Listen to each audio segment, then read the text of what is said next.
केम छो विद्यार्थी मित्रों, मैं हूं हार्दिक पटेल, आपका गणित शास्त्र एजुकेशन में स्वागत करता हूं। चलो शुरू करते हैं आज का लेक्चर। आज के वीडियोस में लेक्चर में हम देखने वाले हैं maths GSCB PYQ MCQ questions from the chapter 8 application of integral. तो जो हमारा पोर्शन रहने वाला है बोर्ड के अंदर चैप्टर 8 का, वो रहने वाला है 3 एमसीक्यू का।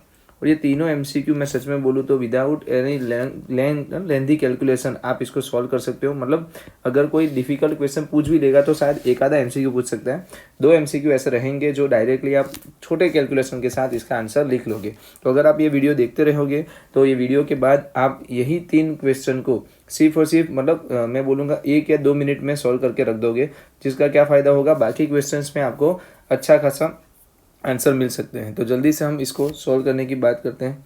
फर्स्ट अभी देख लो, ये जो क्वेश्चन है वो पूरे अभी के जितने भी पीवाईक्यू क्वेश्चन है उसमें एकदम अच्छे वाला क्वेश्चन है। अगर आपने इसको अच्छे से समझ लिया, मतलब हो सकता है कि ये क्वेश्चन समझाने में टाइम लगेगा, बट हाँ, यहाँ से जो हमारी समझ बनेगी वो समझ हमें आगे जाके सारे क्वेश्चन में हेल्प करेगी। इसलिए मैं थोड़ा इसमें ज़्यादा डिटेल में जाने चाहता हूँ।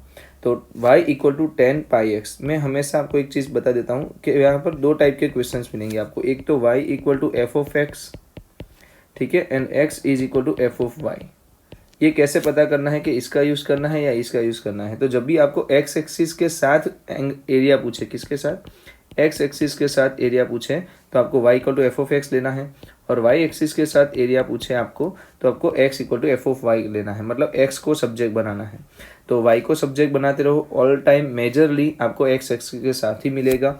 तो 10 πx का अगर मैं थोड़ा ग्राफ बना लेता हूँ, कुछ लोगों को ग्राफ नहीं पता है तो थोड़ी बहुत दिक्कतें हो सकती हैं, पर मैं ऐसा आपको रिकमेंड करूंगा कि जो पीवाईक्यू के क्वेश्चंस हैं उसमें जितने जितने ग्राफ यूज़ हुए हैं वो ग्राफ आप थोड़ा समझ लीजिए, तो आपके लिए आसानी हो सकती है।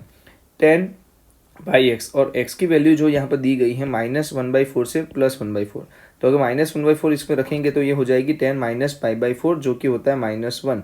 तो -π/4 पे -1 और ऐसा करते ही ऐसा कुछ आंसर हो सकता है। ठीक है, वैसे 10 का ग्राफ ऐसा कुछ होता है। अब ऐसा कुछ ग्राफ है, बट मुझे तो सिर्फ π/4 से -π/4 तक ही चाहिए। ठीक है, बाकी का ग्राफ मुझे यूज़ नहीं करना है। तो उस केस में आपका एरिया हो जाता है ये एक्स एक्सिस के साथ।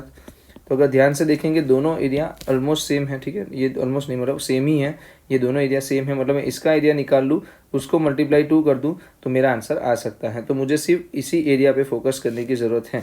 तो वो जो एरिया होगा उसका जनरल फॉर्मूला बता देता हूँ कि कभी भी आपको ऐसे कुछ x एक्सिस पे y = f(x) का ग्राफ दे दिया जाए और x = a से x = b में, x = a से x = b में आपको इसका एरिया फाइंड करना है, तो उसके लिए जो फॉर्मूला बनता है वो मैं यहाँ बता देता हूँ। वो फॉर्मूला होगा आपका a से b, जो x की वैल्यू है वो y = f(x) का जो फंक्शन बनता है उसमें f(x) dx, और इसका मॉड्यूलस आंसर मतलब कि पॉजिटिव आंसर हमें लेना है। इस हिसाब से अभी जो क्वेश्चन मेरे पास बन रहा है वो क्या बन रहा है, 10 πx और x की वैल्यू 0 से लेके π/4। बट ऐसे कितने एरिया हैं, 2 एरिया है, इसलिए मैंने आगे क्या मल्टीप्लाई कर दिया, 2 मल्टीप्लाई कर दिया। अब 10 πx dx का जो इंटीग्रेशन होगा तो इंटीग्रेशन होगा log sec πx, क्या होगा, log sec πx /π। तो ये जो इंटीग्रेशन का काम है वो थोड़ा आपको संभालना पड़ेगा, आपको फॉर्मूले याद रखने पड़ेंगे। ये हो सकता है, बट मैं अभी भी बोल रहा हूँ कि ये जो क्वेश्चन है ये अब तक का, मतलब जितने भी पीवाईक्यू आए हैं उसमें सबसे अच्छा वाला क्वेश्चन है। तो मतलब यहाँ पर आप फंस रहे हो तो डर मत जाओ, अब आगे के क्वेश्चन जो आएंगे वो इतने फुद्दू क्वेश्चन होंगे कि पूछो मत। ठीक है, तो अभी हम इनको सॉल्व करने की बात करते हैं और इसमें वैल्यू बनी है 0 से π/4 और वो भी आगे 2 मल्टीप्लाई लेके। सो 2 को 2 ही रहने दो आगे। अब मैं इसमें एक बार π/4 रखूँगा, सॉरी π/4 नहीं 1/4। ठीक है, 1/4 नॉट π/4, क्योंकि यहाँ पर हमारे पास x की वैल्यू 1/4 तक जा रही है।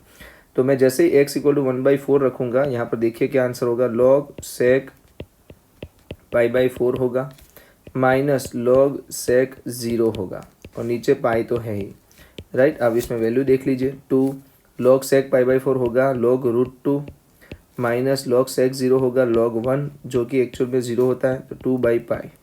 सो 2 / π, log √2 को मैं लिख सकता हूँ 1/2 log 2। अब ये 2 कैंसल, तो फाइनल आंसर log 2 / π होगा। तो log 2 / π is the answer and the answer is D option. Okay, तो याद रखें ये जो जनरल बात बताई मैंने कि कोई भी क्वेश्चन है अगर एक्स एक्सिस के साथ मेरा एरिया बनता है तो इसका जनरल फॉर्मूला है और इसका यूज़ आगे जाके भी होता रहेगा। ठीक है, चलिए area bounded by the ellipse. तो इलिप्स के एरिया में वैसे इनका क्वेश्चन जब 2 मार्क्स में पूछा जाता है सब्जेक्टिव में तो उसको सॉल्व करने का एक तरीका है, बट अभी हम एमसीक्यू की बात कर रहे हैं तो एमसीक्यू के फॉर्म में ही लिखेंगे। याद रखें जो आपका इलिप्स है वो कुछ इस फॉर्मेट में लिखा होना चाहिए, जैसे कि एक्स स्क्वायर के नीचे ए स्क्वायर, वाई स्क्वायर के नीचे बी स्क्वायर और सामने इक्वल टू 1 होना चाहिए। सामने 1 होना चाहिए, ये कंपलसरी है। और इलिप्स में जब आप ऐसा लिख लो तो आप ए की वैल्यू निकाल लो, बी की वैल्यू निकाल लो और आपका एरिया तैयार हो गया है पाई ए बी। एरिया क्या होगा इलिप्स का? पाई ए बी।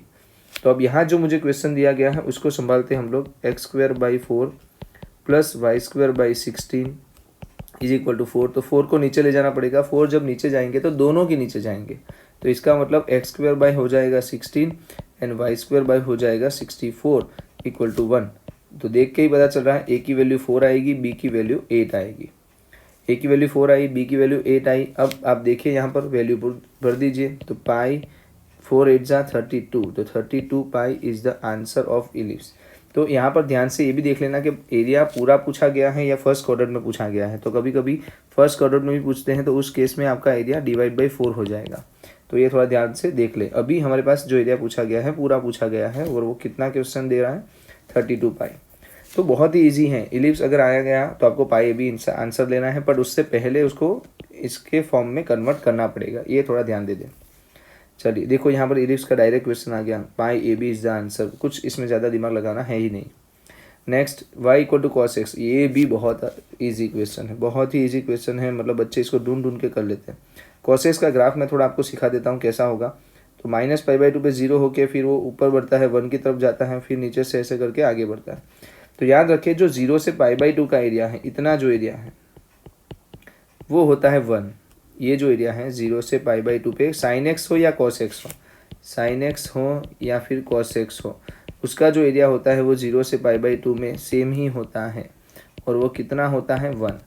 तो इनका क्या मतलब बनता है? इनका यही मतलब बनता है कि ये अगर 1 है तो ये भी 1 है, क्योंकि सेम जैसा है।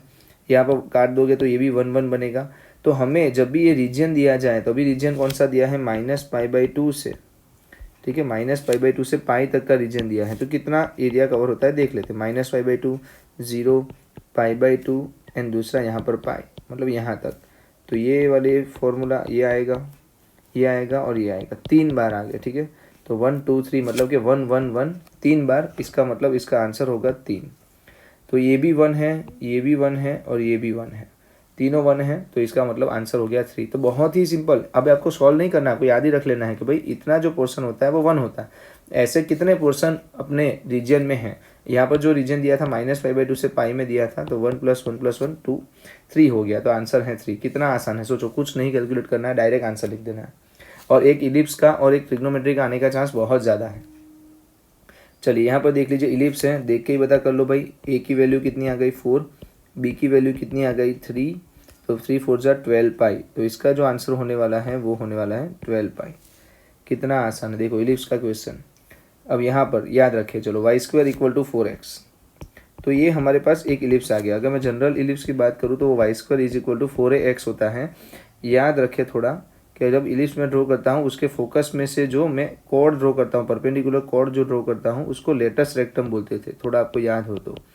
ये जो लेटस रेक्टम जो हम ड्रॉ करते हैं उनसे जो एरिया बनता है, क्योंकि टॉपिक आया है तो मुझे लगा बता दूं मैं, ये जो एरिया होता है ये भी याद रख लेना होता है, वो होता है 8a² / 3। ये जो एरिया होता है वो कितना होता है? 8a² / 3।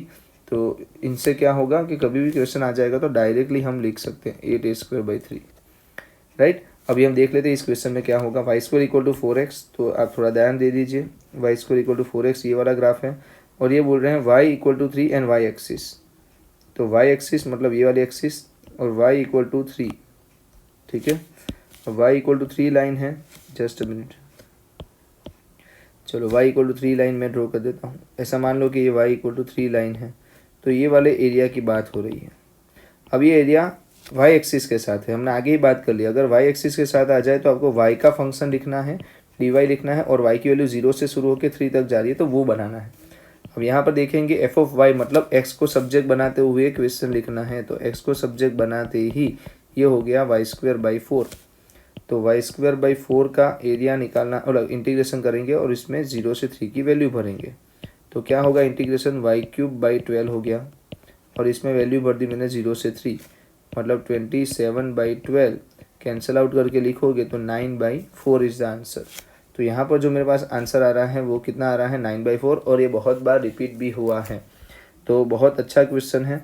अगर इसी क्वेश्चन में मैं थोड़ी देर के लिए आपको ऐसा बोल दूं कि 4ax दिया होता, y² = क्या दे दिया होता, पर चलो वो जब आएगी तब की बात है, अभी तो नहीं है हमारे पास। तो ऐसे ही आप ध्यान दीजिए, एक्स एक्सिस के साथ एरिया पूछा गया है या वाई एक्सिस के साथ एरिया पूछा गया है।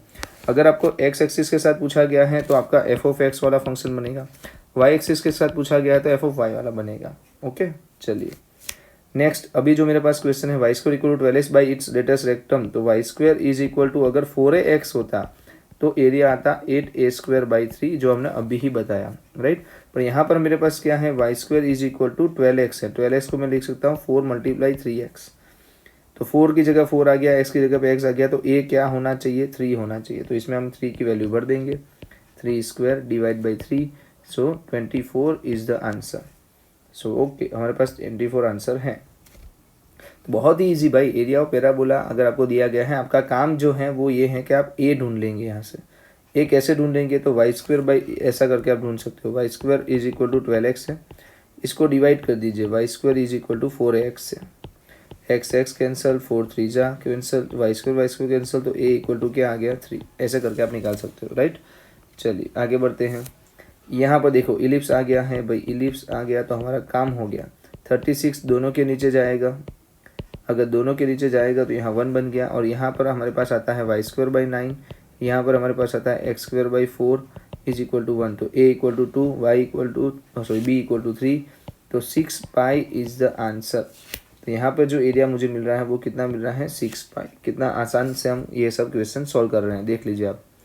cos x हैं, 0 से 2π की बात हो रही है, तो भाई cos x हैं 0 से 2π की बात कर रहे हैं, मतलब ये 1, ये 2, 3, 4, ठीक है। तो कितनी बार आ गया भाई, 4 बार आ गया है, तो इसका एरिया क्या होना चाहिए, 4 होना चाहिए। कितना आसान है आप देख लीजिए, ये 0 पे है वैल्यू, सबको पता है cos 0 π/2 पे होगा, फिर ये 3π/2 पे 0 होगा, एंड देन ये 2π, ये है पाई।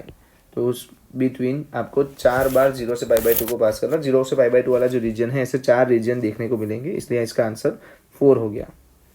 आगे बढ़ते हैं, x² + y² = 4 and the lines x = 0 and x = 2, area lying in the first quadrant and bounded by the circle x² + y² = 4।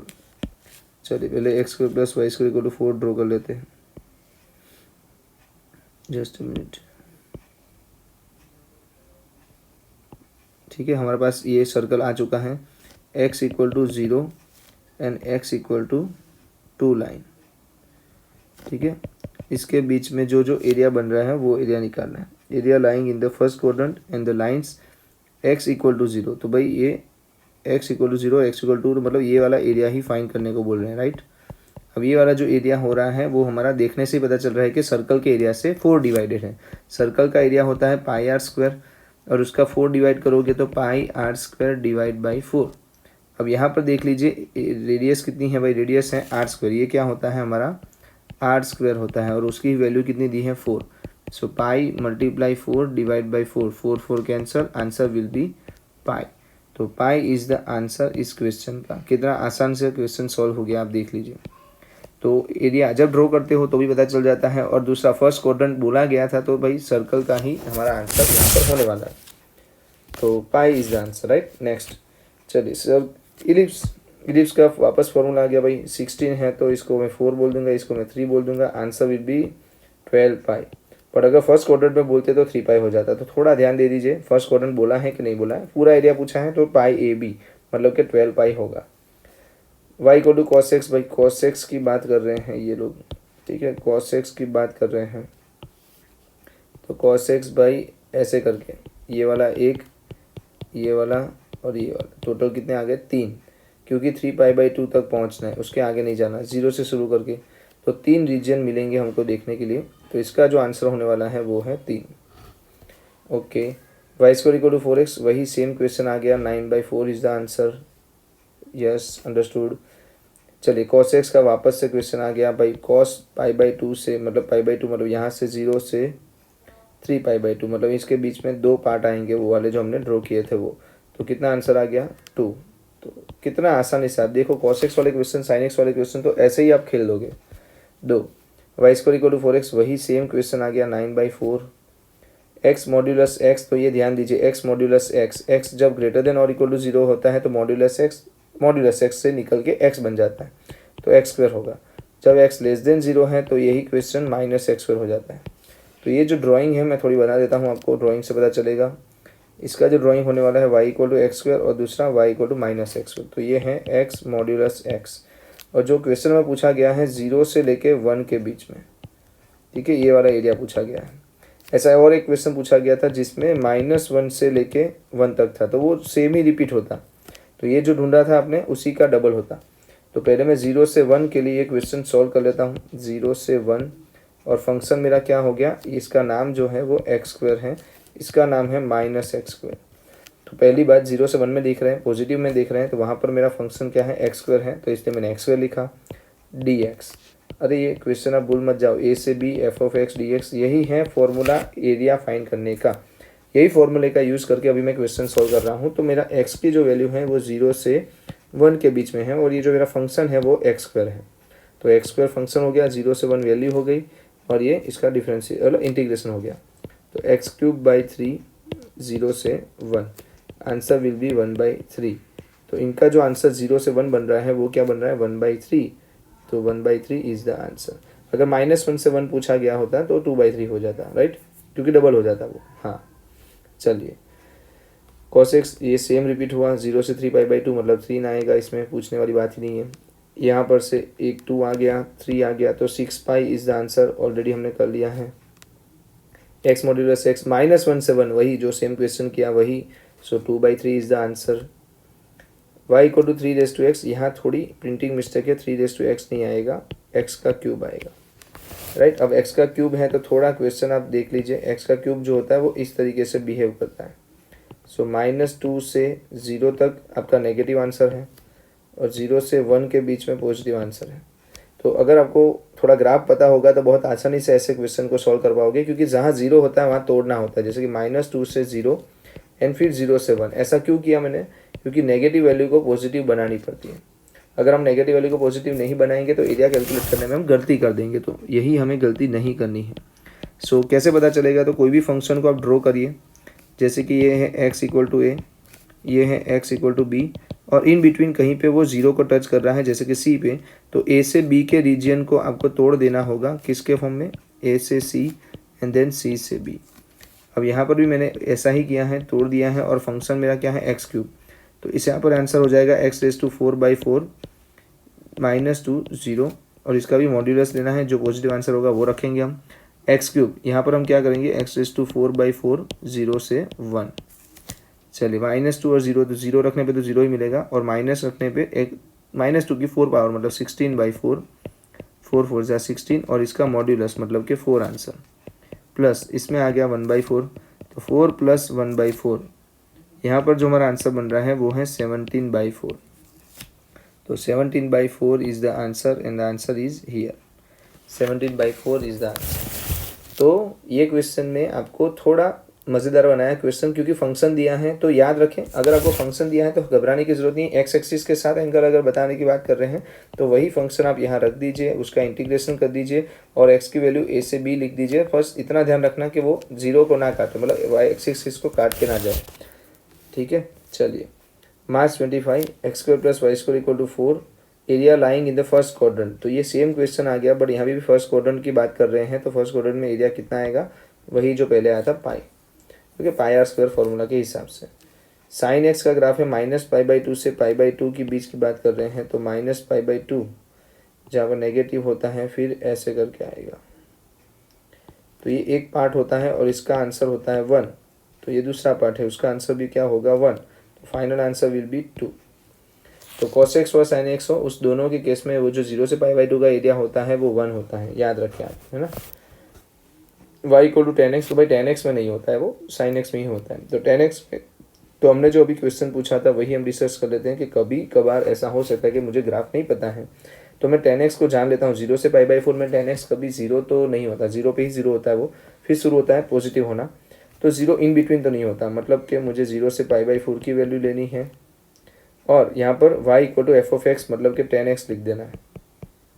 चलिए इंटीग्रेशन कर दीजिए, log sec x, ठीक है, और इसमें वैल्यू क्या भरनी है 0 से π/4, तो log sec π/4 minus log sec 0, इसका जो आंसर हो गया वो हो गया log √2 और इसका जो आंसर हो गया log 1 जो कि 0 होगा।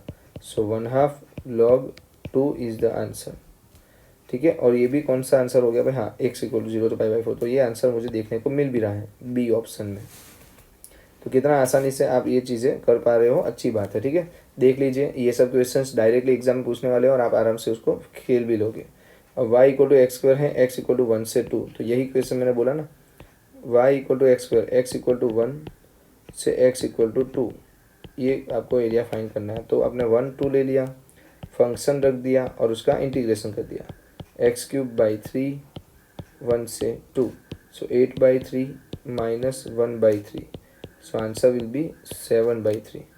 तो बी इज़ द ऑप्शन। कितना आसानी से आप ऐसे क्वेश्चन को कर पा रहे हो जहाँ पर आपको शायद ग्राफ पता भी ना हो, बट आपको उसका अगर फंक्शन पता है तो आप फंक्शन की वैल्यू रस रख दीजिए और इंटीग्रेट कर दीजिए।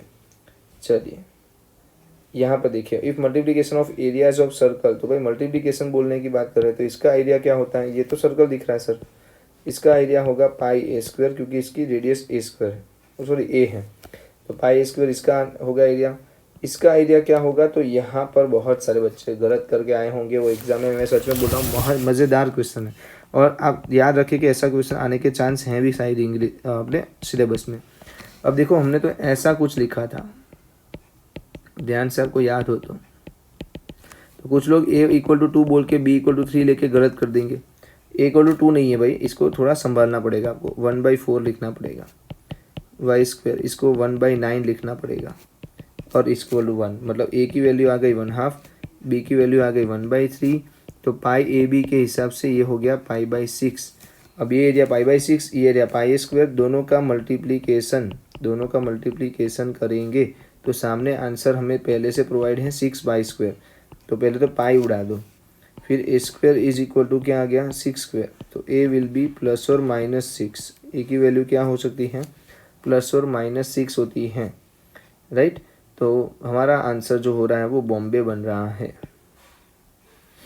कितना आराम से कर सकते हो, बट यहाँ पर बहुत सारे बच्चों ने, मैं बोल रहा हूँ बहुत सारे बच्चों ने ये गलती की होगी और ये तो फेलर बच्चों का पेपर था, देखो जून का पेपर था और ऐसा गंदा क्वेश्चन दे दिया एग्जाम में। तो जून के पेपर आप करो, बहुत एग्जाम में अच्छे अच्छे क्वेश्चंस देखने को मिलेंगे जो थोड़े पेचीदे होंगे। चलिए, oh yes, board sample paper जो 2024 में जब सिलेबस रिड्यूस हुआ था तो बोर्ड ने सैम्पल पेपर निकाला था, उसके क्वेश्चन पेपर हैं ये, उसमें आपको कैसे क्वेश्चन देखने को मिले। तो ये मेरे ख्याल से हमने क्वेश्चन कर लिया ऑलरेडी और इसका कुछ आंसर आ रहा था 24π, फिर भी हम एक बार कर लेते हैं, जल्दबाजी नहीं करेंगे।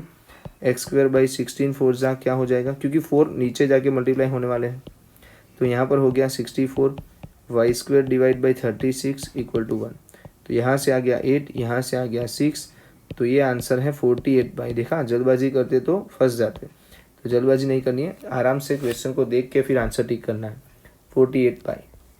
दूसरा क्वेश्चन, sin x का -π/2 से π/2, सबको पता है इसका आंसर ऑलरेडी हम दे चुके हैं, फिर भी दिखा देते हैं भाई, -π/2 से π/2, ये जो एरिया है वो, ठीक है, और ये 1 होता है, ये भी 1 होता है, तो आंसर फाइनली क्या होगा 2। चलिए, y² = 4x, ये वाला भी हमने क्वेश्चन कर लिया था, क्या आंसर आता था 9/4, ऑलरेडी हमने कर लिया है। तो ऐसे ही क्वेश्चंस आपको 3 क्वेश्चन पूछने वाले हैं और याद रखिएगा 3 क्वेश्चंस में एक होगा इलिप्स, बहुत हायर चांसेस है इलिप्स आने के, ट्रिगो आने के, ठीक है, तो इनके तो हमको क्वेश्चन करना आ गया। पैराबोला में लेटेस्ट रेक्टम वाला जो क्वेश्चन है वो भी हो सकता है, ठीक है, लेटेस्ट रेक्टम वाला क्वेश्चन। फिर एक स्ट्रेट लाइन जो अभी तक पूछा नहीं गया है तो वो हो सकता है, तो इसके लिए आपको पार्ट बी के जो क्वेश्चन हैं आपकी बुक के अंदर देख लेना, एक्सरसाइज में एक के अंदर क्वेश्चन मिलेगा जो स्ट्रेट लाइन का होगा वो देख लेना। और नेक्स्ट कोई एक क्वेश्चन रह जाता है तो अननोन फंक्शन दे देते हैं और उसी का कुछ पूछ लेंगे आपसे, ठीक है, तो यहाँ पर आपको संभाल के खेलना है। आगे बढ़ते हैं, तो यही बस ख़त्म हो गया, आप तो आगे क्या बढ़ेंगे, राइट। तो वही आपको अगर ये क्वेश्चन मतलब जो वीडियो था अगर आपको हेल्पफुल लगा है तो प्लीज़ इस वीडियो को लाइक कर लीजिए। अगर आपको लगता है कि ऐसा वीडियो देखने से आपके दोस्त के भी मार्क्स बढ़ सकते हैं तो आप उसको जल्दी से शेयर कर लीजिए। और अगर आपको लगता है कि ऐसे और क्वेश्चन आपको देखने हैं और चैप्टर्स के वीडियोस देखने हैं तो आप जल्दी से सब्सक्राइब भी कर सकते हो। फिर से मिलेंगे नेक्स्ट वीडियोज़ में, तब तक के लिए अलविदा।